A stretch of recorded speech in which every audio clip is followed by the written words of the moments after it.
Hey, it's Bruce from the Joinery Business Podcast, coming to you live from the Brisbane Airport. We just wrapped up what we call our mini intensive. It's a first for us this year. We're doing small little group workshops, daily one-day workshops for our group. And the one in Brisbane here was just a hit yesterday. So we're just waiting for a plane to go home, and we thought we'd shoot a podcast. And I was having a really good meeting with my team yesterday, and we were sort of discussing the position businesses are at in this industry, the different stages people are at. So we had a room full of businesses, and everybody was at different stages, and we were delivering content that was fairly sophisticated, fairly high level. The thing that occurred to us is if you draw a graph, an upward swinging graph, and imagine yourself in some position on that graph. You're either starting out and maybe struggling a little bit, you're doing really well, or you might be in business right now and doing exceptionally well.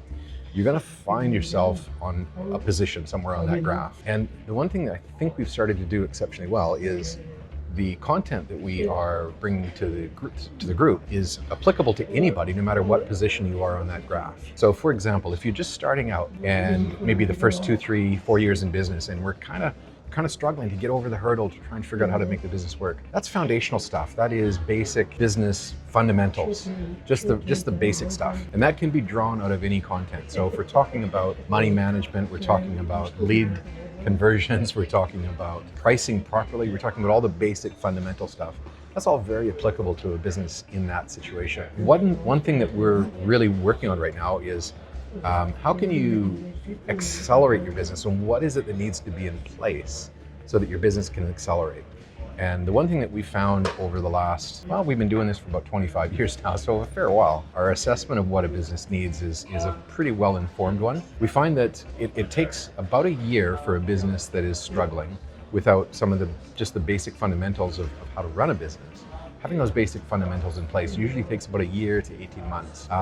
When the people in the business and the business owner is really engaged and really connected and doing these things on a regular basis. And if we get really working together, it takes anywhere from 12 months to 18 months to get the business to be stable and just a really strong foundation underneath it. Now into let's say the second year, that's where we can take all of that hard work and compound it, and it can start to multiply and grow. And that's a really, really fun part about working with people in this industry is once we get through the basic, just the fundamentals, then we've got a foundation to work with.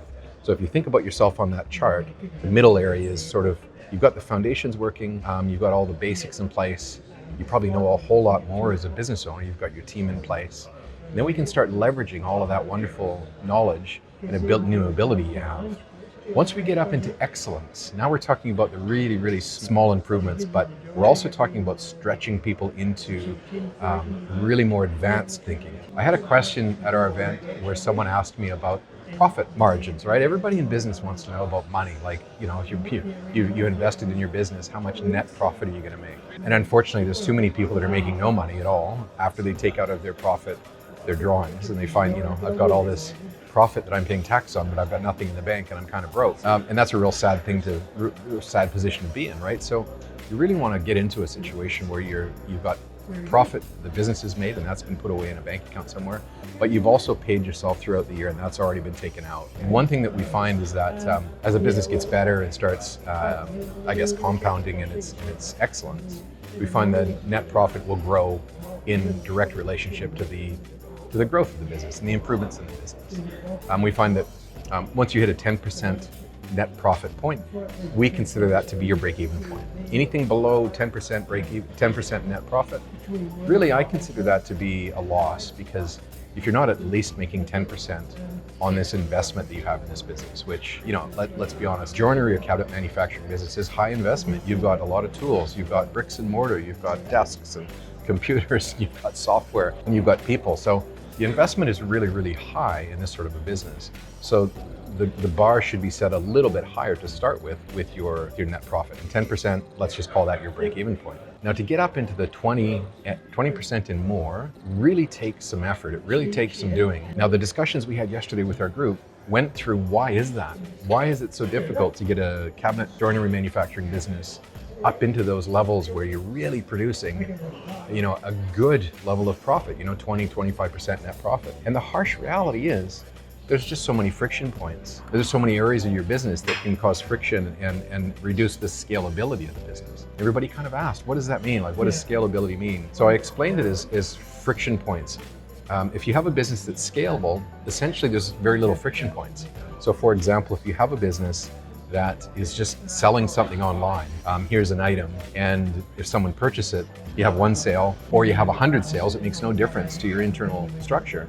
That's very scalable, right? Because you could sell 1 million a day and it wouldn't make any difference. So there's little friction. I'm not saying that's easy to do, but it's very scalable from that perspective. Whereas with a small manufacturing business like cabinets and joinery, right from the very beginning, we've got all these friction points. We've got sales that are trying to talk to the homeowners or the commercial builder. Commercial builders got their own issues going on. So there's all these friction points right from the start of your client working with you, right through the design process. And then we can talk about suppliers just giving us the product we need. Tons of friction points there. And getting the stuff on time without being damaged, another friction point. And then getting it through your factory is another area, right? There's tons of little friction points there that could go wrong. And then we've got delivery on site, and then we've got installation, and then we've got to collect the money. So you see where I'm going with this. There's this type of a business has so many friction points, and it's got so many little areas that really need to be working exceptionally well. So if you are a business owner in this industry and you haven't really got your head around the basics, the fundamentals, the things that need to be done really, really well, all of those, and there's literally hundreds of them in a business like this. It's not that you can't do it, it's just that maybe you just don't know quite how yet. So what happens is you end up with a whole ton of friction points. So some area might go through smoothly, but then it stops at, you might get a sale that comes through really quickly, but then you've got suppliers that aren't giving you the stuff, or the factory's backed up, or there's lots of defects, right? So many things have to be working in uniformity all at one time. So world-class excellence comes down to people, processes, and systems. It really does. People first, knowing what they want the system to do, following the processes that they need to follow. It sounds kind of boring, quite frankly. We gotta zhuzh it up a little bit and make it fun. Oftentimes we go into a factory and the people in the factory are just really worried about us coming in and telling them what to do.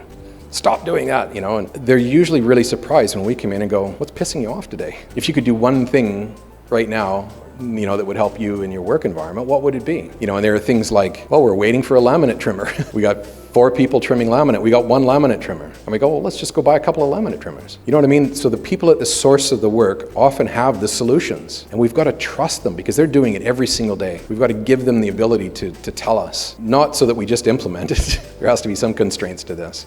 But those people doing the work, when approached the right way, will tell you the answers. They'll tell you what they're struggling with. And it's our job as leaders to implement those things. So we talk about friction points and we talk about scalability. And it's just a harsh reality of these types of businesses that have they're difficult to scale because of all those friction points. So it brings us down to, how do we get a business like this to work really, really well? Well, really it comes down to the capabilities of the people in the business. It starts there. It starts with, how capable are your people? We know that humans in general are capable of doing all kinds of weird and wonderful things, but do they have the knowledge and the skill and the ability, and have they been trained properly to do things? A lot of people will come into one of our clients' businesses and say, I've had 25 years experience in this industry, as if that automatically means that every one of those 25 years they've learned something new. And unfortunately, we find that that person really has 1 year experience over 25 years. So there's no real additional knowledge on the table with that person that's been in the industry for 25 years. And that's quite often we find that, right? So we need to bring new skills and new development to the table. Now here's the real kicker to all of this. If you track over time how technology is advancing and how things like CNC machines, software, and now we've got AI into the mix, how that is actually advancing and making things in our industry have an ability to grow, that's going really, really rapidly. That whole expansion of technology and AI and everything like that is expanding pretty quickly. But our industry is not adopting it quickly. So there's a gap. There's a growing gap between how a business can scale and how it can grow and how we actually are doing that. And so our message really this year is, as an industry as a whole, we've really got to take on board all of the things that are available at our fingertips and stop thinking the way we were thinking 40 years ago as a business, where we were handcrafting everything and setting everything up in the factory floor and all those things that we were doing 40 years ago before this technology came into play. So I guess the message of this podcast is, be really, really clear on the fact that your business has multiple friction points. Right from start to finish, there's multiple friction points. And you and your team have to be experts in managing and manipulating those friction points so they don't cause lack of flow in your business, in other words, lost profit. And that takes some doing, that takes some knowledge, and that takes some advancement and some learning. And I'm really happy that my team do this exceptionally well. We see businesses in our membership, growing and expanding, into the second and third and fourth year. And these businesses get into a situation where we see a job come in and it really just sails through the business and out the door in a fraction of the time it did a few years prior to that. So they become more scalable and they have better flow. And that only happens when everybody in the business is on the same page working on these things. So your people are responsible for this. People, and then we have systems. And this year we're talking a lot about systems and systems thinking.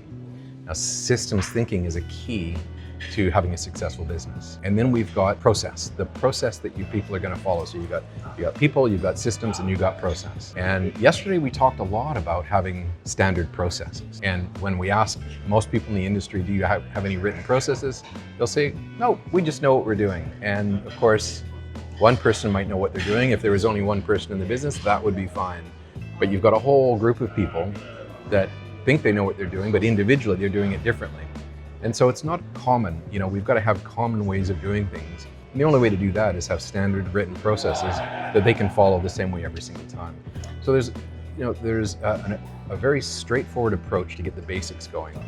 And that comes down to the people and their capabilities, the processes they're following, and the systems they're going to use to do it. But the standard operating procedure is actually how you do the process, so how you would start up the process. So I've got a little bit of an example here, and I'll just take your time to share it around, but it just sort of highlights the point of being, a lot of times people will either have these in their mind or what they've got to go through, but they might write them down in a series of steps. Very hard, when we write the things down in steps, it's very hard for everyone else to be able to go, oh yeah, I know exactly what that means. Creating ones that are like a visual, so just a picture. Yep. Each step along the way has been photographed. Yep. Then they've got a small description moving forward for each one of those steps.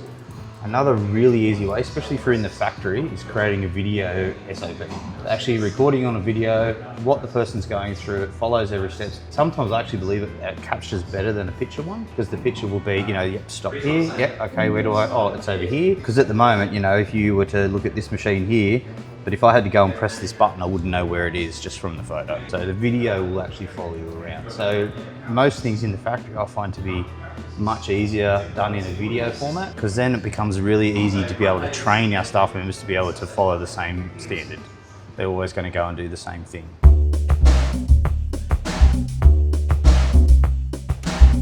So what emerged from our event yesterday was a really, really clear outcrop of where people were at and what they needed at the different stages. So some people were at a very basic stage and just growing the basics. Some people were at a little bit more advanced stage, and those people are going to be more focused on the processes because their people are in place doing great things.